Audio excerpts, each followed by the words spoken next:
यदि आप हमारे चैनल पे नए हो तो चैनल को सब्सक्राइब करना ना भूलें और बेल आइकन पे क्लिक करें ताकि हमारे सारे न्यूज स्टोरीज आप सबसे पहले देख सकें।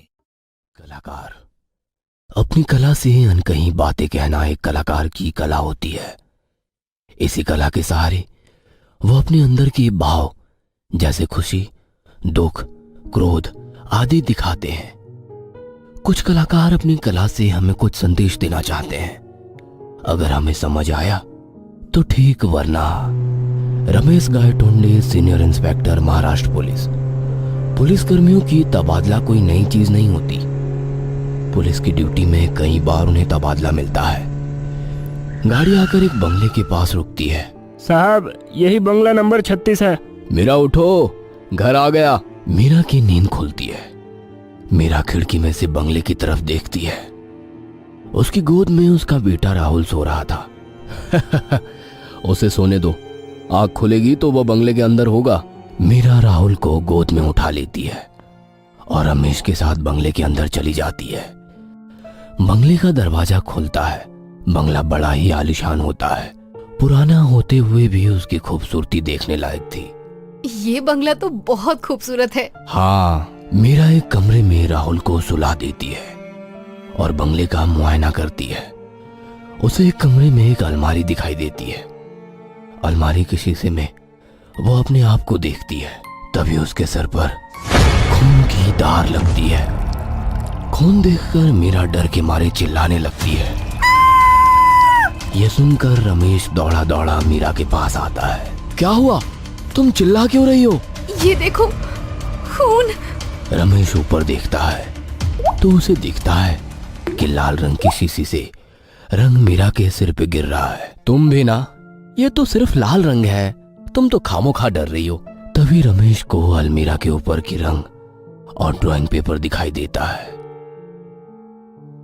जब वो उसे देखता है तो पेपर पर बड़ी सी पेंटिंग्स होती है।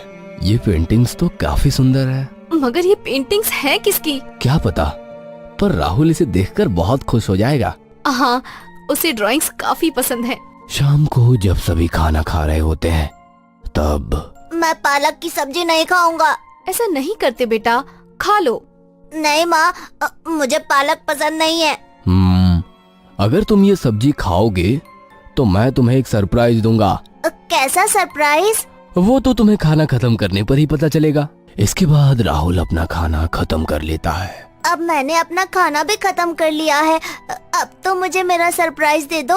रमेश वो ड्राइंग पेपर और रंग राहुल को दे देता है। वाह पापा, ये रंग आप कहाँ से लाए? अरे वो सब छोड़ो, अब तुम इससे अच्छी ड्राइंग बनाना। हाँ पापा। अगले दिन रमेश जब अपने काम पर जा रहा था तब उसने देखा कि राहुल ने एक चम्मच की पेंटिंग निकाली है जिस पर खून लगा है। यह देखकर रमेश को काफी अजीब लगा। ये क्या, राहुल ने ऐसी पेंटिंग क्यों बनाई है? वो तो कभी ऐसी पेंटिंग्स नहीं बनाता। राहुल सो रहा था, इसलिए रमेश ने उसे इस पेंटिंग के बारे में कुछ नहीं पूछा। रमेश पुलिस स्टेशन आता है। पुलिस स्टेशन में अपना काम करने लगता है। तभी मीरा का फोन आता है। हेलो रमेश, हाँ, घर का गैस खत्म हो गया है। मैं आपके लिए खाना भी नहीं बना पाई। मैंने गैस मंगवा दिया है, शाम तक आ जाएगा। बस आज के दिन आप होटल में खाना खा लीजिएगा। ठीक है, कोई बात नहीं। रमेश अपना काम निपटा कर एक होटल में खाना खाने जाता है। तभी होटल का एक आदमी तेल का डिब्बा अंदर लेकर जा रहा था। शायद डिब्बे में कोई छोटा सा छेद था। इसके कारण फर्श पर तेल गिर जाता है। अरे छोटू, ये तेल साफ कर दे। सुनिए, मुझे एक कांटा चम्मच दीजिए। वेटर चम्मच लेकर आ रहा होता है। तभी वहां एक आदमी चलकर आता है। उसका पैर तेल पर पड़ता है और वो फिसलकर वेटर के ऊपर गिर जाता है। वेटर जब आंखें खोलता है तो वो चम्मच उस आदमी के गले में घुसा हुआ होता है। पूरे फर्श पर खून फैल जाता है। ये तुमने क्या किया? साहब गलती से हो गया, मैंने जानबूझकर नहीं किया। रमेश पुलिस स्टेशन फोन लगाता है और एम्बुलेंस को बुला लेता है। वेटर को हिरासत में लिया जाता है और उस आदमी के बॉडी को पोस्टमार्टम के लिए भेज दिया जाता है। रमेश रात को सोने की कोशिश करता है मगर उसे नींद ही नहीं आती। उसकी आंखों के सामने बार बार सुबह हुआ हादसा आता है। जैसे तैसे करके रमेश सो जाता है। अगले दिन जब रमेश काम कर रहा होता है तब उसे मीरा का कॉल आता है। हेलो, बोलो मीरा। हेलो रमेश, राहुल ने एक अजीब सी ड्राइंग बनाई है। कैसी ड्राइंग? रुको, मैं तुम्हें उसका फोटो भेजती हूँ। मीरा कॉल कट कर देती है और रमेश को उस पेंटिंग का फोटो भेजती है। उस पेंटिंग में सिर्फ एक सुनसान रास्ता था जो खून से लथपथ था। तभी रमेश का फोन बजता है। हेलो सर, मैं पाटिल बात कर रहा हूँ। डीसी रोड पर एक आदमी का अजीब एक्सीडेंट हुआ है।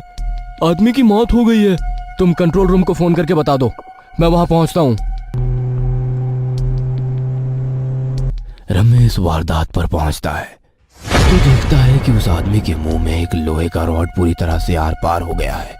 लोगों से पूछताछ करने पर पता चला कि इस आदमी के कार के टायर अचानक से फट गए और गाड़ी जाकर रोड के किनारे बाहर निकली हुई इस रॉड से टकराई। रमेश को कुछ भी समझ नहीं आ रहा था। राहुल एक अजीब सी ड्राइंग बनाता है और उससे खून हो जाता है। शाम को रमेश घर पहुंचकर राहुल से उस पेंटिंग के बारे में पूछता है। राहुल, तुमने ये पेंटिंग क्या सोच के बनाई बेटा?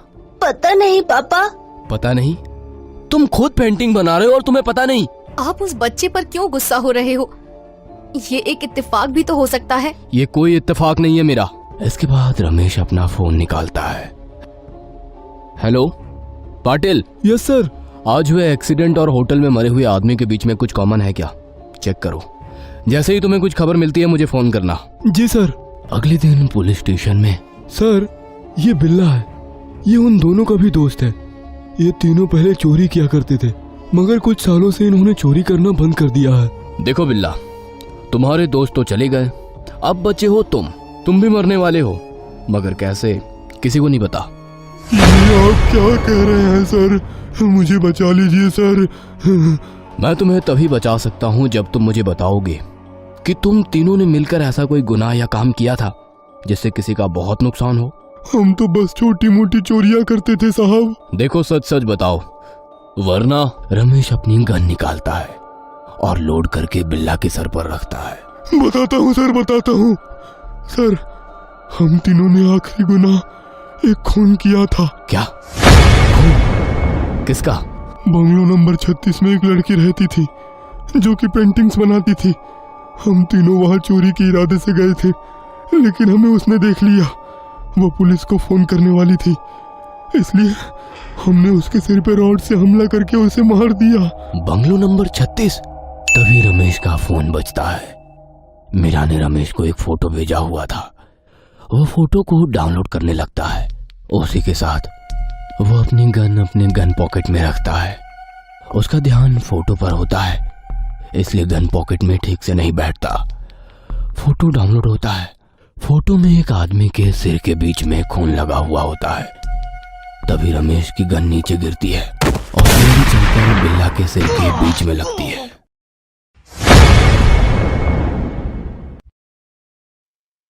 यदि आप हमारे चैनल पे नए हो तो चैनल को सब्सक्राइब करना ना भूलें और बेल आइकन पे क्लिक करें ताकि हमारे सारे न्यूज स्टोरीज आप सबसे पहले देख सकें। ये कहानी है निशा की, जो कि एक कॉलेज स्टूडेंट है। निशा अपने फैमिली के साथ रहती थी।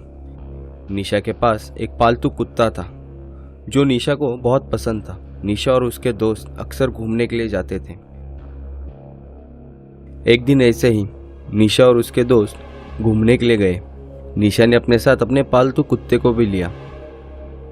निशा और उसके दोस्तों को घूमते घूमते बहुत रात हो गई। पास ही के एक होटल में उन्होंने अपना एक रूम बुक किया और वहां रात गुजारने का फैसला किया। निशा और उसके दोस्त रूम नंबर 401 में रुके थे। उसी फ्लोर पर एक और कमरा था 402, जो बड़ा ही पुराना और सालों से बंद पड़ा हुआ था। निशा ने वेटर से उस कमरे के बारे में पूछा तो उसे पता चला वहाँ सालों पहले किसी ने फांसी ली थी और तब से वो कमरा बंद था। निशा ने ये बात अपने दोस्तों को बताई। तब उसके दोस्त उस पर हंसने लगे और उसे कहने लगे कि ऐसा कुछ नहीं होता। हालांकि निशा का भूतों पर विश्वास नहीं था। निशा और उसके दोस्तों ने खाना खा लिया और उसके बाद अपने कमरे में चले गए।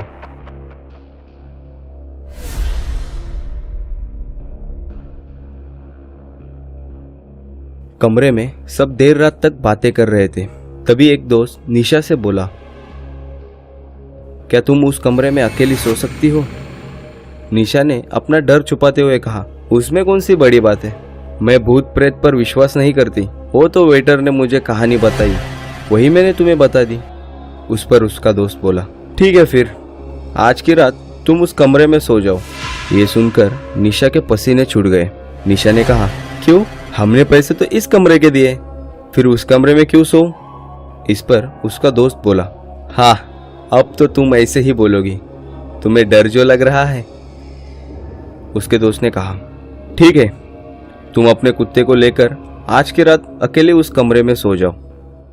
निशा के दोस्त ने वेटर को पैसे देकर उस कमरे की चाबी ले ली और निशा और उसके कुत्ते को उस कमरे में सोने के लिए भेज दिया। निशा ने गुस्से में तो बोल दिया, पर वो कमरा देखकर वो बहुत डर गई, क्योंकि वो कमरा बहुत डरावना और पुराना था। निशा एक बेड पर लेट गई और उसका कुत्ता उसी बेड के नीचे जाकर बैठ गया। निशा को नींद नहीं आ रही थी। उसने अपना हाथ बेड के नीचे डाल दिया। तभी उसके कुत्ते ने उसका हाथ चाट लिया। उसे तसल्ली हुई कि उसके साथ उसका कुत्ता है। कुछ देर बाद निशा की आंख लग गई और अचानक जोरों की आवाज हुई और निशा की नींद टूट गई। निशा ने देखा कि टेबल पर रखा फ्लावर पॉट टूट गया। निशा ने राहत की सांस ली। उसने अपना हाथ बेड के नीचे डाल दिया और उसके कुत्ते ने उसका हाथ चाट लिया और बाथरूम जाने के लिए अपने बेड से उतर गई। जैसे ही वो बाथरूम का दरवाजा खोलती है, उसे दिखाई देता है कि बाथरूम में उसका कुत्ता मरा पड़ा हुआ है। उसे देखकर मानो उसके पैरों तले जमीन खिसक गई। उसके पसीने छूटने लगे, दिल की धड़कनें तेज होने लगी और फिर उसे याद आया कि अगर मेरा कुत्ता यहाँ मरा पड़ा हुआ है तो वहाँ मेरा हाथ किसने चाटा। निशा बहुत ही डरी हुई है, फिर भी वो अपने बेड की तरफ बढ़ती है और जैसे ही वो बेड के नीचे देखती है